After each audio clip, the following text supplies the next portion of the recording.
અંકલેશ્વર શ્રવણ વિદ્યા ભવન અલુણા વ્રત નિમિત્તે ટોપલીમાં જવારાની વાવણી અને મહેંદી ઉત્સવની ઉજવણી કરવામાં આવી હતી, જેમાં મોટી સંખ્યામાં શાળાની વિદ્યાર્થીનીઓએ ભાગ લીધો હતો। અલુણા વ્રતનું હિન્દુ ધર્મમાં ખૂબ મહત્વ છે। અલુણા વ્રત દેવી પાર્વતીને સમર્પિત હોય છે। આ વ્રતમાં કુમારિકાઓ 5 દિવસ જ્વારાની પૂજા કરી એક ટાઈમ મીઠા વગરનું ભોજન કરે છે।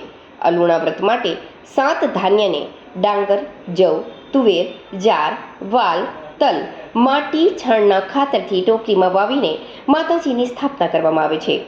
દીકરીઓ બાળપણથી વ્રત અને ઉપવાસનું મહત્વ સમજે તે હેતુસર શાળામાં શુક્રવારે જવારા વાવવાનું આયોજન કરવામાં આવ્યું હતું। શિક્ષકોએ બાળકોને જવારા અને અલુણા વ્રત વિશે માહિતી આપી હતી। આપણે ત્યાં શુભ પ્રસંગે હાથમાં મહેંદી મૂકવામાં આવે છે।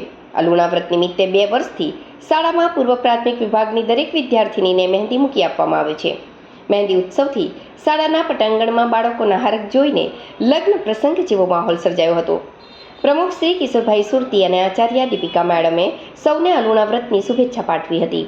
શાળાની માધ્યમિક વિભાગની વિદ્યાર્થીનીઓએ નાની બાળકીઓને મહેંદી મૂકી હતી। મહેંદી મૂકી આપનાર દરેક વિદ્યાર્થીનીને શાળા તરફથી પ્રોત્સાહન રૂપે નાનકડી ભેટ આપવામાં આવી હતી। મહેંદીના કોણની વ્યવસ્થા શાળામાંથી કરવામાં આવી હતી। નાની બાળાઓએ મહેંદી મુકાવીને ખૂબ ખુશ થઈ હતી।